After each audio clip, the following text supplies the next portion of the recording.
happened in November of 1882. Now, I was back in Kansas, but I heard all about this from the witnesses and from Buckskin Frank, the winner of this particular contest. Now, Buckskin Frank Leslie was without a doubt the greatest gunfighter that nobody has ever heard of. And that's because so far, he has yet to appear in any of the movies made about the Earp Boys or the town of Tombstone. We hope that changes because Buckskin Frank was the real deal. He began his career out west as a scout for the Army during the Apache Wars. Moved on to Kansas, served as a deputy under legendary Marshal Wild Bill Hickok. That's right, I was a damn good deputy. 347 arrests, I only accidentally killed about 6 guys. Got done in Kansas. Frank moved over a few territories, became a sharpshooter in the Wild West show put together by Buffalo Bill Cody. Give it up for Buffalo Bill! Hell, folks, 100 years from now, historians will even find out that Buckskin Frank did none of the things I just told you. But for one day in 1882, we were all mighty impressed. Frank, welcome to the Oriental. How you been? Well, it's a nice place you got here, Bat. Well, I spared no expense, you can tell. Tell by the curtains. How about having cards? On the square. Well, you got a gun, so yeah. Well, that makes it easy. I think so. Wow, ooh-wee, looky here. Buckskin Frank Leslie, folks. Woohoo, yeah! Hey, Frank, why don't you buy me a beer? While you're at it, why don't you buy all these nice folks a cold beer?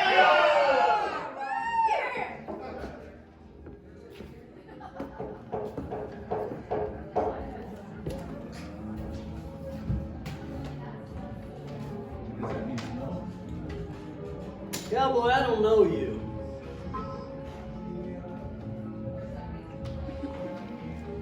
I don't know none of these folks either. Me neither. I reckon I'm gonna buy you nothing. Well, my name is Billy Claiborne. I'm a cowboy. Probably one of the last ones they got around these parts. Thank God. Talk like that'll get a man shot around these parts, Frank.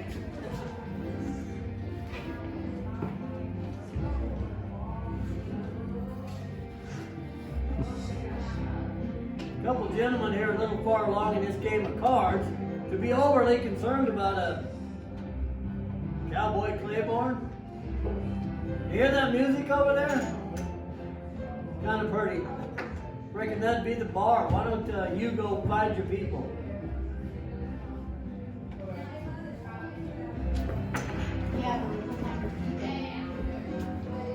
Who the hell was that idiot? Second fastest man to run away from the OK Corral last year. Right behind Ike? Gold and silver, my friend. Well, I should have shot them both right now. I just came into town to get a drink, be hospitable. If we got a problem, we can handle it with a pistol. You know what?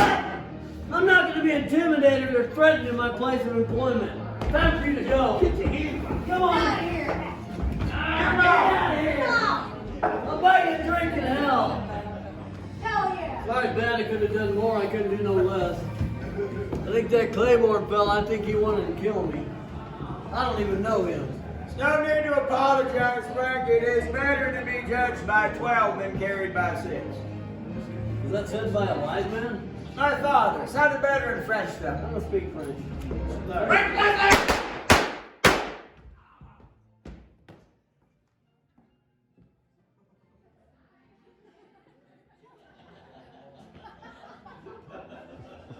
So damn funny. I just killed a man. Another bad man just got sent to Boot Hill without much fanfare, folks. 5 years after Billy Claiborne was killed right out in front of the Oriental, well, the silver mines of Tombstone began to play out. By the 1930s, the beautiful Oriental Saloon had been turned into the Rexall drugstore. But we survived it all. The gunfights, the fires, the floods, even the politicians. And we are still here today, and so are you guys. And that's why they call Tombstone the town too tough to die.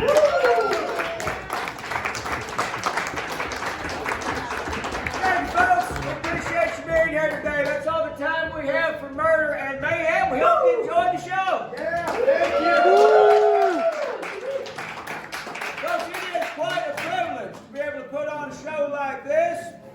not just these historical scenes, but in the place where they actually happened 140 years ago. That's pretty neat. On your way out, if you'd like to grab some pictures with the boys, we'd be happy to do that for you. We've been making cameras for years. Also on the way out, one of our gunfighters will have a spittoon.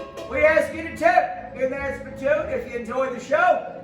We do work for tips here, folks. Anything you give us today, that lets us come back and kill each other again tomorrow. Woo! Thank you, folks. Have a great weekend. Enjoy your time.